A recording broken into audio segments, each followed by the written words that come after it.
Hi everyone, I am Mohit and you're watching ATM All Things Mohit. Today I have with me the Sonos Arc. This is the best soundbar out there. This came out in June of 2020 and they are still on back order. Let's get started with unboxing this. As you can see, the packaging is beautiful.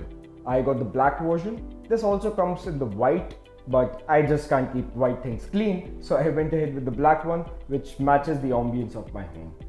On each side there are these easy peel stickers. Once you remove them, you have to slide this button. You do it on each side, slide the buttons, and voila, yes, this thing is unlocked.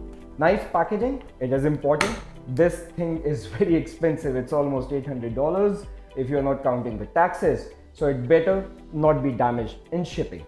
Once you have unlocked the box, all you need to do is lift up the cover and you get right to it. Voila, the Arc. Simple packaging gets you right to the product. It is a beautiful cover. I'll keep it outside for a minute so that I show you what else is in the box. There's some packaging material on either side, and then there are some contents in here. Let's open this. So it has the welcome, let's get started guide. It has a power cable, a HDMI cable, which I recommend using. What else? And then there's an optical adapter.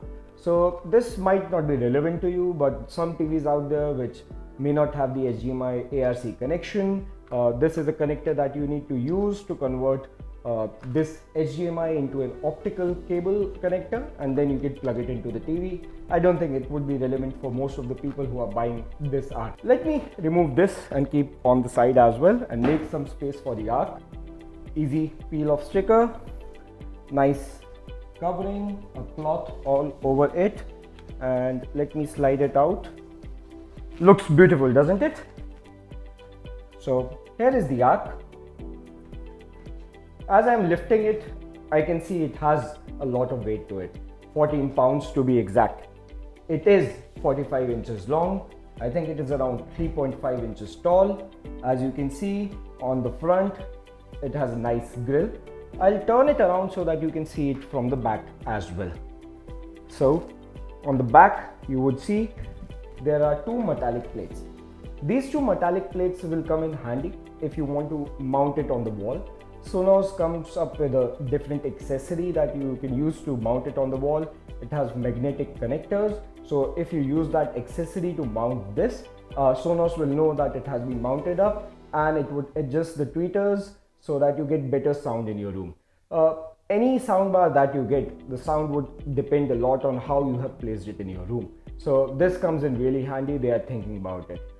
There are a few connectors at the back. As you would see, here is the LAN cable connector. There is a sync button that you would be using for pairing. There is an HDMI input-output port, and there is a power port. They have kept it real simple, so there are not too many connectors that you can get confused about. So now that I've turned it around, what you would see, I'll show you from the top. There's a play pause button, and I'm assuming these two are for the volume.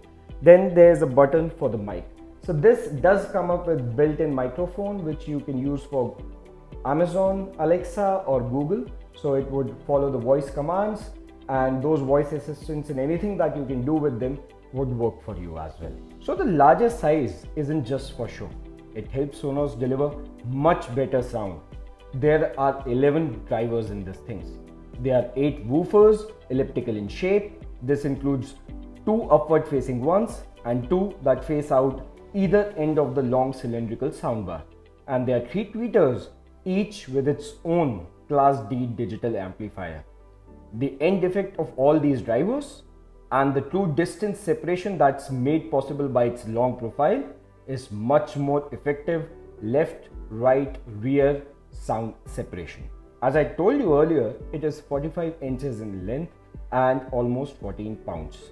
The Arc supports Dolby Atmos to give you the true home theater experience. It has 2 speakers that send sound output to the roof so that you feel the sound is coming from there.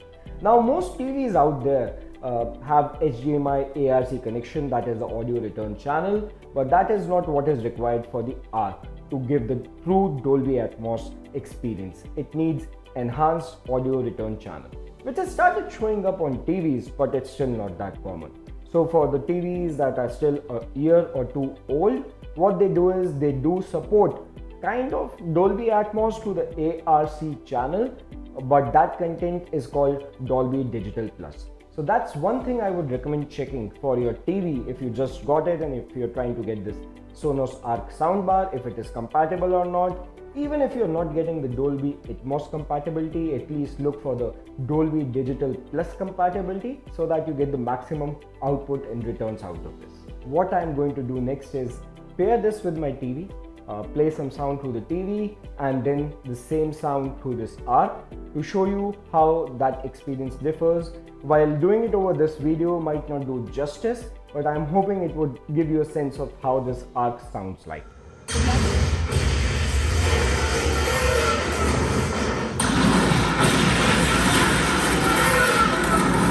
So that was my unboxing of the Sonos Arc.